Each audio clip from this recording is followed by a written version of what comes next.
La seconde partie de notre débat consacré aux élections régionales en France. Le second tour, c'est dimanche prochain. Les consignes sont claires pour le Parti socialiste. Retrait pour faire barrage au Front national. Pour le Parti Les Républicains, toujours la même ligne, pas de front républicain. Alors, quelques voix s'élèvent ici et là. Celle notamment de Jean-Pierre Raffarin pour Les Républicains ou encore celle du candidat socialiste en Alsace, Champagne, Ardennes, Lorraine, Jean-Pierre Masseret. On les écoute. Qui est pour dans ce pays? Qui est contre? Nous devons reconstruire la République. La République est en train de s'effondrer. La République est en train de tout casser. Et donc, on va apporter des logiques politiciennes. Il faut apporter des logiques de refondation. C'est pour ça qu'il faut des messages clairs, des messages nets, des messages sans ambiguïté. Quand on est troisième, on se retire, on fait le front contre les déconstructeurs. Quand on peut empêcher le Front national par son retrait, il faut empêcher le Front national. On ne peut pas laisser ce parti s'enraciner, de mon point de vue, dans nos territoires de France. Vous n'imaginez quand même pas que je vais laisser 5,5 millions d'habitants gérer entre une droite qui est partie à l'extrême, déclaration de Sarkozy, de ses amis, etc., qui ont ouvert toutes les brèches qui font que les idées du Front national irriguent la nation française aujourd'hui, ou l'extrême droite nationale ou nationaliste. Vous pensez que cela peut se faire sans des hommes et des femmes de gauche défendant finalement nos valeurs, ce à quoi nous croyons, ce à quoi nous nous battons depuis plus d'un siècle et demi pour le peuple de France? Mathieu Banudiak, c'est la raison, la gauche, de jouer la carte du Front républicain?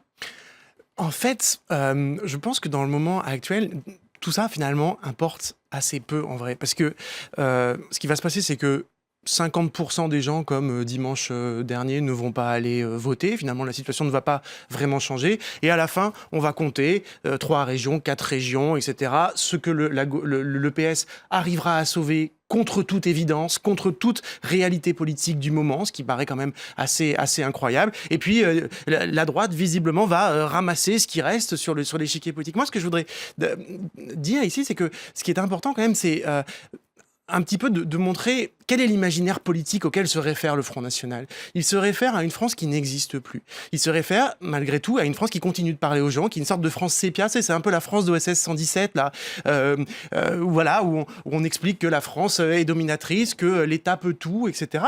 Et c'est cette situation, c'est ça que les électeurs du Front national ont comme nostalgie. Et ce qui est très difficile, c'est que Marine Le Pen arrive à l'exprimer très bien. Ce qui est très difficile pour les partis de gouvernement, c'est qu'ils n'arrivent même plus à répondre à ces questions-là. C'est qu'ils n'arrivent plus à accompagner finalement les Français dans autre chose, dans le monde d'aujourd'hui. Et on est dans cette espèce de grande crispation-là. Et le défi, quel que soit le résultat dimanche soir, ça va être pour les partis de gouvernement, s'ils ne veulent pas les uns après les autres, finalement, sombrer, tout simplement. Ça va être de trouver comment rattraper, comment parler aux gens qui, aujourd'hui, estiment que le Front national explique la réalité contre toute évidence, puisqu'il parle d'une France qui est partie, qui n'existe plus. Par ailleurs, une France sans Arabes. Parlons très clair, c'est ça dont il est question. C'est-à-dire, c'est une France ethniquement, voilà, où il n'y a aucune différence. Mais le paradoxe, c'est que non, les partis conservateurs, justement, c'est pas le Front national. Le Front national, il enregistre une réalité, il dit ça ne marche pas. L'Europe, ça fait 50 ans, 60 ans qu'on est dedans, ça ne marche pas. L'euro, ça ne marche pas. L'ouverture des frontières, ça ne marche pas. Encore une fois, on n'est pas obligé d'être d'accord avec les propositions du Front national, mais moi j'ai l'impression que ceux qui sont dans la France sépia, ce sont au contraire les partis traditionnels qui ont un niveau de discours sur la réalité qui est totalement déconnecté. Totalement déconnecté. Qui peut encore les écouter? Le Front national et les électeurs du Front national ne sont pas que dans la nostalgie d'un monde disparu. Ils vivent dans le monde d'aujourd'hui. C'est du monde d'aujourd'hui. Ils sont souvent les victimes, d'ailleurs. Oui, ils en sont les victimes, pas tous d'ailleurs, mais c'est du monde d'aujourd'hui dont ils parlent. Et quand Marine Le Pen s'est emparée du thème de la laïcité, c'est pas simplement pour dire qu'elle va renvoyer, ce qu'elle ne dit d'ailleurs jamais, et je pense en plus de ça qu'elle ne le pense pas, qu'elle va renvoyer l'ensemble des musulmans vivant en France, ou des personnes d'origine étrangère, parce que maintenant on est arrivé à qualifier tout le monde de musulmans, ce qui est une étrange évolution de la situation, là où avant les gens étaient des beurs, ou des maghrébins. Enfin bref, elle n'a jamais dit qu'elle voulait expulser tous ces gens-là. Au contraire, elle a un discours disant la France, ça n'est pas que des papiers. Je ne sais plus qui faisait référence tout à l'heure. Ce n'est pas qu'une adhésion de forme. On demande aux gens qui vivent ici de bien vouloir s'adapter à la France. Alors après, effectivement, elle a une espèce de monopole là-dessus, donc elle peut y mettre beaucoup de choses. Et moi, je pense qu'il y aura d'ailleurs, vous posiez tout à l'heure la question, faut-il laisser le Front National accéder au pouvoir ? Je pense que ça peut produire en fonction des régions des aspects très différents. Je pense que dans le Nord-Pas-de-Calais, Marine Le Pen s'est préparée au pouvoir. La question des cadres dont vous parliez, je pense qu'effectivement, depuis des mois, elle y travaille. En plus de ça, c'est pas comme si les régions avaient beaucoup de pouvoir, donc l'enjeu, il est quand même relativement limité. Ça ne produira pas, si elles sont élues, les mêmes effets dans le Nord qu'en Provence-Alpes-Côte d'Azur, parce que dans l'entourage de Marion Maréchal Le Pen, il y a vraiment des gens qui peut-être correspondraient plus à la définition que vous aviez en tête. Des gens qui effectivement sont plus les héritiers d'une vraie extrême droite et qui, eux, seront beaucoup plus durs. Et je pense qu'ils auront de la peine à s'empêcher, sur le terrain du symbolique au moins, à montrer un visage du Front National qu'au contraire, Marine Le Pen tente de gommer à tout prix. Jérôme Sartagnan, justement sur l'exercice du pouvoir, parce qu'ils ont quand même quelques régions en France, comment est-ce perçu justement par les Français de ces régions-là, enfin de ces mairies en tout cas, qui ont été décrochées par le Front National ? Parce que là aussi, il y a quand même des enquêtes d'opinion qui ont été faites. Oui, il y avait une expérience précédente où le Front National, à l'époque de Jean-Marie Le Pen, avait pris quelques mairies, ça s'était assez mal passé. Là, ce qui est intéressant avec les dernières municipales, donc en 2014, c'est qu'on a eu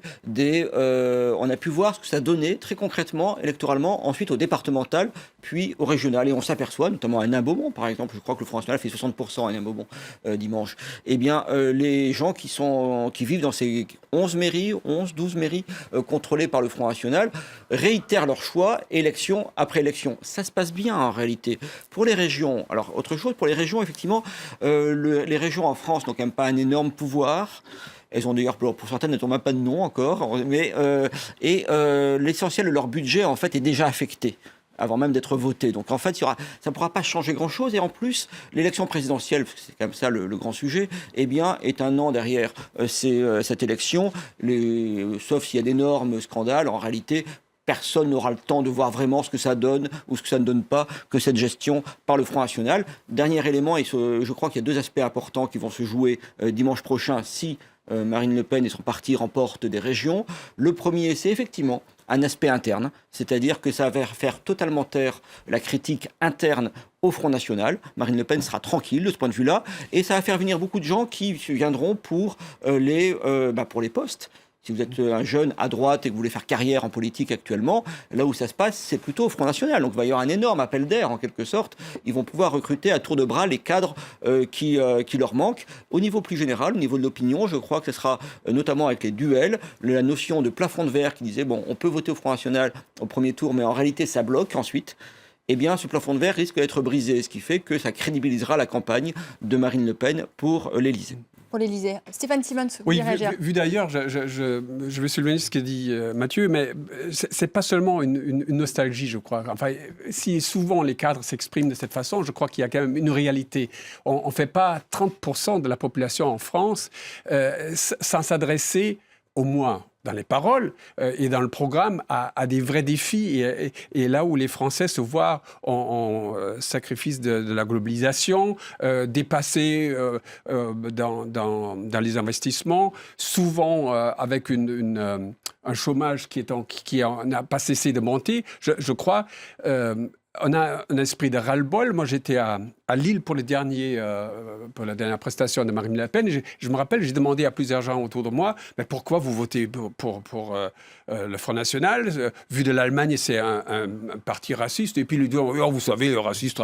De toute façon, on les a tout essayés, la gauche et la droite. Maintenant, on va donner un coup de bol au Front National. Et c'est sur ce pragmatisme républicain qu'ils ont fait leur avance et que ça risque de continuer, même avec les régionales, même si c'est pas l'impact des Länder en Allemagne, mais ça leur donne une visibilité accrue qui sera très importante pour les présidentielles. Alors je voudrais qu'on parle aussi de la droite, et enfin on en a déjà parlé, mais un peu plus de la droite et de la gauche. Mathieu Magnodet, est-ce la droite qui refuse aujourd'hui le Front républicain, mais je voudrais qu'on écoute quand même Christian Estrosi qui est arrivé deuxième en PACA avec un peu plus de 26% des suffrages. On écoute Christian Estrosi. En nous plaçant en seconde position, les électeurs ont fait de notre liste la seule alternative possible à l'extrême droite. Cette candidate n'aura cessé d'insulter de stigmatiser et de diviser les habitants de notre région. Madame Le Pen représente un danger immense pour notre vivre ensemble. Mathieu Magnodex, est-ce que c'est pas un peu étrange, c'est-à-dire d'avoir cette consigne de vote de Nicolas Sarkozy, enfin qui n'est pas d'ailleurs une consigne de vote, mais de dire justement le Front républicain non, et d'un autre côté d'entendre ces candidats de droite appeler les électeurs de gauche à voter pour eux pour faire barrage au Front national? Bah si, ça va C'est être quand même compliqué un peu, pour un certain un nombre peu étrange. d'électeurs de gauche. D'ailleurs, on en connaît, on a passé des coups de fil aujourd'hui, des gens qu'on a croisés lors des reportages qui sont soit dévastés, soit qui ne savent pas ce qu'ils vont faire dans une semaine, soit qui se disent bon bah allons-y en nous bouchant le nez, etc. Voilà la réalité, c'est une succession Attention. il y a deux énormes 21 avril, enfin deux petits 21 avril dans le Nord-Pas-de-Calais, Picardie et dans le sud, en PACA qui sont passés hier. Donc c'est quand même ça la réalité, des gens qui depuis des années parfois militent, sont engagés, etc. qui se disent bon ben voilà, qu'est-ce que je fais là. Christian Estrosi, quand même, quand il dit on est la seule alternative à l'extrême droite, etc., il faut bien voir que même chez lui, quand on regarde de près les résultats électoraux en PACA, c'est très mauvais. C'est-à-dire qu'il se fait même battre par le Front National dans son propre département. Il faut voir que dans le Vaucluse, par exemple, quelqu'un qui...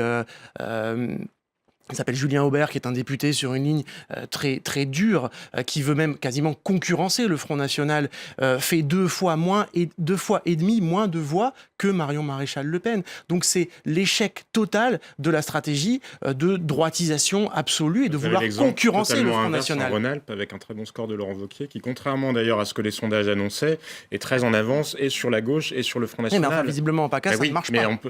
En PACA, oui, mais c'est là où quand même tout est dans l'exécution. Et ça se joue aussi sur un certain nombre de réalités locales, de personnalités. Toutes les personnalités ne sont pas la même chose. Je pense qu'on ne peut absolument pas le réduire à une ligne politique ou à une autre. Wauquiez, ce n'était pas l'exemple pour quelqu'un qui a justement droitisé son discours Mais c'est ce que je vous disais, c'est l'inverse, c'est le contre-exemple. Et ça a marché, il a droitisé son discours, et c'est le contre-exemple de celui de Christian Estrosi. Et c'est là où on voit que malgré tout ce que dit une personnalité, la manière dont elle fait campagne, après il y a aussi la sociologie d'une région, il y a aussi les départements. Je pense que dans le Grand Est, on oublie de parler des Républicains pour qu'on se posait la question de combien ça leur aura coûté d'évincer Nadine Morano de la tête de liste départementale qu'elle occupait. Parce que je pense aussi que les gens en ont été mais vraiment exaspérés. Après, on peut en penser ce qu'on veut d'un point de vue moral, mais d'un point de vue électoral, je pense que les Républicains en payent le prix. Jérôme Sainte-Marie, la présidentielle, c'est dans un peu plus d'un an. Quelles leçons pourra-t-on tirer justement de ce scrutin pour la présidentielle ? Alors la première leçon qui va être tirée, le premier sujet, ça va être au sein de la droite. C'est-à-dire qu'effectivement, si PACA, par exemple, est perdu, PACA, c'était un endroit où il y a plusieurs départements, tels les Alpes-Maritimes, qui étaient les meilleurs départements pour Nicolas Sarkozy. Et la candidature de Nicolas Sarkozy comme candidat des Républicains pour la future primaire sera profondément menacée par des échecs dans des régions symboliques comme PACA.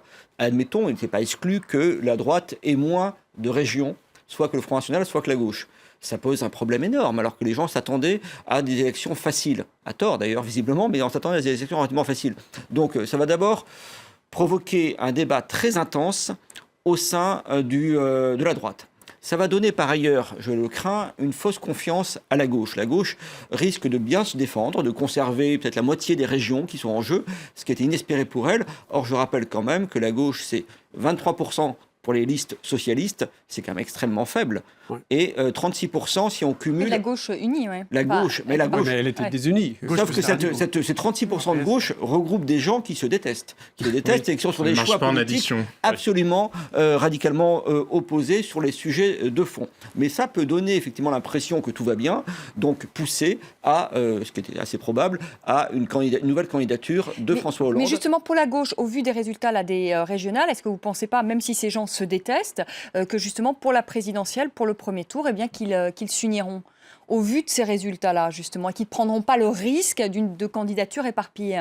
Vous savez, derrière cette désunion, il y a quand même des aspects de fond. C'est-à-dire qu'une bonne partie de la gauche considère, et des anciens électeurs de François Hollande, considèrent qu'il a emprunté pour l'essentiel sa politique économique et sociale aux libéraux, à la droite, et que désormais, ça a été dit, je crois, sa politique sécuritaire est empruntée sur des thèmes droitiers, voire ultra-droitiers. Je rappelle d'ailleurs que dans le débat sur l'état d'urgence, le Front National s'est caractérisé par quoi ? Non pas par la surenchère, mais au contraire par des interventions pour protéger les libertés publiques par rapport au PNR, etc. Ouais, il y a eu aussi quelques déclarations très anti-immigrés, très anti-immigration. Si on sort de tout aspect idéologique, sur la disposition de l'état d'urgence, le Front National a pu se permettre, vu le degré de surenchère dans lequel nous cédons, eh bien, a pu se permettre justement de rappeler que sur Internet, ou bien le PNR par rapport à les données donc, de Les transport, passagers aériens. voilà, exactement, eh bien, ils ont pu se permettre justement d'être beaucoup plus modérés. Ils étaient les bons républicains pour une fois. Hein. Ça a été, voilà, donc faut voir ces aspects-là. Il faut voir que donc pour la gauche, c'est quand même très difficile. Je pense qu'il y aura plusieurs candidatures au premier tour. Et puis, si vous êtes écologiste ou Front de gauche, vous pouvez toujours dire, bah, regardez, même si on est divisé au premier tour, on peut conserver des régions au second, donc on va ne pas y aller à la présidentielle. Oui, mais pour la présidentielle, excuse-moi, ça sera le coup de savoir si le PS n'arrive pas au deuxième tour. C'est comme aujourd'hui. Mais ça peut être la droite aussi, désormais. En tant que pourcentage, c'est ce qui s'est passé hier. Hein. On est le PS en troisième présidentielle. Ça veut dire, traduit pour les présidentielles, ce sera donc une confrontation Marine Le Pen contre, je sais pas, Sarkozy ou Juppé. Oui, mais le paradoxe, c'est que finalement, l'électorat de gauche est plus divisé parce qu'entre les gens qui sont d'accord avec une ligne plus social-libérale ou qui vont plus suivre la gauche sur le terrain sécuritaire et des gens qui se sentent des électeurs verts ou front de gauche qui, sur des questions sociétales, enfin bref, sont plus à gauche, il y a quand même un fossé extrêmement profond. À droite, les divisions, elles sont entre les personnalités, mais finalement, quand vous regardez entre un électeur centriste et un électeur plus à droite, c'est principalement qu'ils ne sont pas d'accord sur la manière de dire les choses, qu'il y a une manière qui est considérée comme étant un peu trop forte, voire peut-être un peu vulgaire pour une part de l'électorat qui est plus à l'ouest de la France souvent, qui n'est pas habitué à cette espèce de violence dans les propos, mais finalement, quand on regarde item par item, et je parle sous le contrôle de Jérôme, quand vous posez la question aux gens, qu'est-ce qu'ils pensent en matière de sécurité, d'immigration, d'emploi, etc., il n'y a pas d'opposition fondamentale au sein de l'électorat de droite. Et c'est ça qui est tragique, et c'est le point du calendrier dont je vous parlais tout à l'heure. Malheureusement, la droite est confrontée à un calendrier qui, je pense, va vraiment se révéler être une machine infernale contre elle, dans la mesure où elle va, pendant un an, l'empêcher de trancher ce débat-là. Et malheureusement, ça va se jouer aussi beaucoup sur des questions de personnes, comme on l'a déjà vu, et pas uniquement sur des questions d'idéologie. Il n'a pas raté son retour, Nicolas Sarkozy. Certainement, quand on voit le résultat, bien sûr, qui peut prétendre le contraire. Après, encore une fois, faisons attention dans l'analyse. Il y a ce que dit ou fait Nicolas Sarkozy et il y a l'efficacité d'une ligne politique. Ce sont deux choses différentes parce que vous pouvez d'ailleurs le regarder. Alain Juppé, à l'inverse, il faudra aussi à un moment qu'il devienne autre chose que la somme des défauts de Nicolas Sarkozy, ou de l'absence de défauts qu'il incarnerait par rapport à ceux de Nicolas Sarkozy. Oui, très rapidement, je crois qu'on peut comme vous répondre. Il n'y a pas de désir de Sarkozy, si vous voulez, dans l'opinion en général, et pas même au sein de la droite. Et quand on interroge les gens, y compris à droite, les gens considèrent qu'effectivement il a raté son retour. En fait, la droite, y compris les élus, ça me frappe beaucoup, ne sait pas comment faire avec Nicolas Sarkozy. C'est-à-dire qu'ils ne savent pas quoi en faire. Ils ne savent pas comment faire sans lui, puisqu'il est là, comment faire avec lui. Oui, et je crois que c'est un plus grand handicap, surtout vis-à-vis du Front National, qui demande un renouveau, un changement des têtes politiques, y compris au fait comme Bruno Le Maire au sein des Républicains. Je crois que son plus grand handicap, c'est qu'il fait déjà vu. Il arrive avec un programme qui est copié-collé de ce qu'il a fait la dernière fois. Mais en France, le déjà-vu politique, on a l'habitude. Hein. Enfin, d'ailleurs, c'est peut-être pour ça peut-être que les Français, ils en ont assez aussi aujourd'hui. Il faut peut-être se poser en effet la question, parce qu'en Allemagne, malgré tout, il y a quand même un renouveau. Je veux dire, la chancelière, elle n'est pas arrivée de nulle part. Mais voilà, il y a quand même ça fait 10 ans qu'elle est là. C'est vrai, ça fait 10 ans qu'elle est là. Mais il y a quand même, malgré tout, oui, mais nous, ça fait 30 ans ou 40 ans qu'on a les mêmes. Donc, vous voyez, 10 ans, ça ne paraît rien. Ils perdent et ils restent. Voilà, c'est ça, ils perdent et ils reviennent toujours.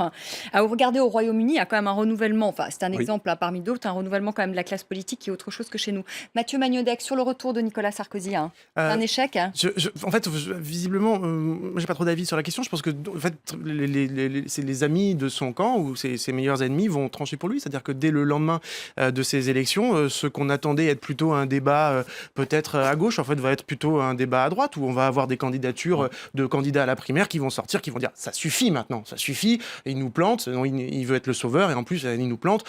Basta, quoi. Moi, ce que je voudrais dire aussi, c'est sur François Hollande, ce dont on a parlé tout à l'heure.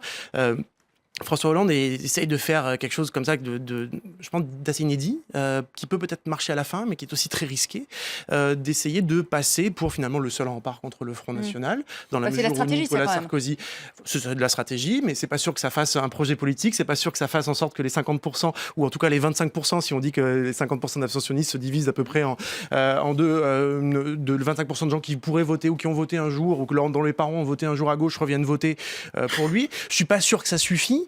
Je suis pas sûr que ça suffise pour y arriver. Ça rappelle... Donc il est dans un pari quand même extrêmement compliqué. Et pendant ce temps, ce qui se passe, c'est que la déliquescence de la gauche continue. Le PS est complètement moribond. Le PS est en train de disparaître. Je termine juste dans un certain nombre de points. Et le reste de la gauche, à part Gérard Onesta en Midi-Pyrénées, Languedoc-Roussillon, qui réussit à surnager au-delà des 10%, est complètement atomisé. Et ça rappelle quand même cette ligne de François Hollande et cette stratégie François Hollande, finalement assez sécuritaire et puis plus libérale d'un point de vue économique. Ça rappelle quand même beaucoup Guy Mollet. Et on se souvient que la SFIO de l'époque, avant que le Parti socialiste ne réussisse à revenir comme un parti de gouvernement, il a fallu que 30 ans s'écoulent. Ouais, comme disait un ministre aujourd'hui en sortant de Solferino, quand on vote à droite, la gauche perd. Enfin, rien n'est fini, encore les jeux sont ouverts. On sait qu'à un an, tout peut se passer encore. Rien n'est perdu pour personne. On aura évidemment l'occasion d'en reparler. Merci encore à tous les quatre d'avoir participé à ce débat. On accueille tout de suite Karim Yaoui, tout ce qui a fait le buzz sur les réseaux sociaux ce lundi. On va beaucoup parler des résultats des régionales. À tout de suite.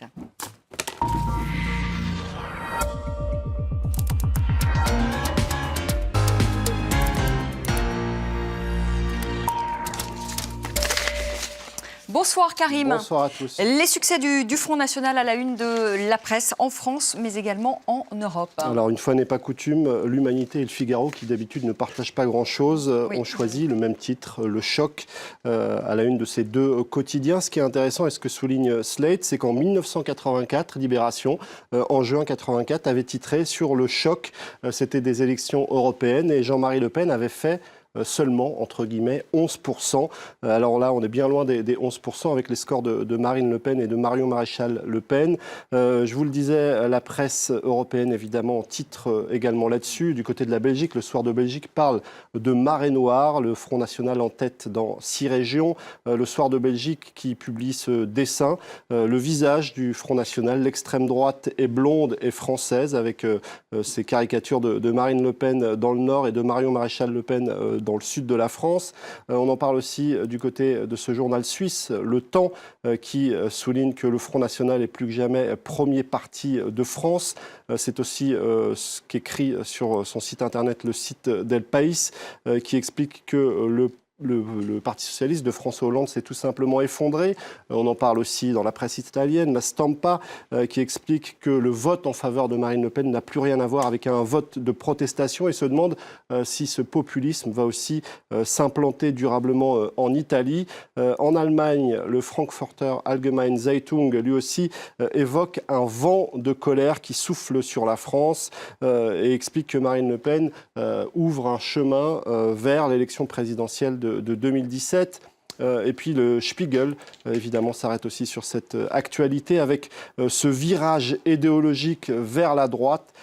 C'est à lire donc sur le site du Spiegel, qui explique aussi que la droite n'a pas profité de l'affaiblissement du Parti socialiste. Et c'est aussi un petit peu une petite défaite avec seulement 3 régions où la droite est en tête. Et François Hollande, malgré ce regain de popularité depuis les attentats du 13 novembre, n'a pas permis au Parti socialiste de surnager.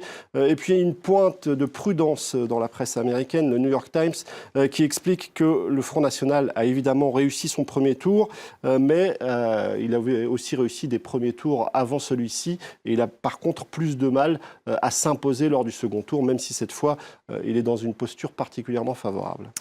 Et en PACA, eh bien, Christian Estrosi se présente comme un résistant. Alors, c'est l'élément de langage qu'il répète quasiment depuis hier soir. Le résistant dans l'entre-deux-tours des régionales. On en parle notamment sur le site du Lab. Alors, il faut tout de même reprendre un petit peu cette information parce que dans un premier temps, on a expliqué que le résistant allait apparaître sur les affiches. C'est ce qu'expliquait le site de la Provence. Mais le principal intéressé est revenu là-dessus. en expliquant que ça sera le terme de résistance qui apparaîtra sur cette affiche. Évidemment, sur Twitter, on n'a pas tardé à ironiser. Jean Estrosi, le résistant. Et puis on rappelait aussi sur les réseaux sociaux que ce même Christian Estrosi appelait à l'union avec le Front National en 1998. Merci Karim, je suis désolée, c'est une chronique un peu courte, j'ai débordé, c'est très mal. 20h45, on vous retrouve pour une chronique complète. Merci encore à tous les quatre d'avoir participé à ce débat. Merci à vous de l'avoir suivi. Très belle soirée sur France 24. Tout de suite, le journal et je vous retrouve demain soir à partir de 18h, heure de Paris.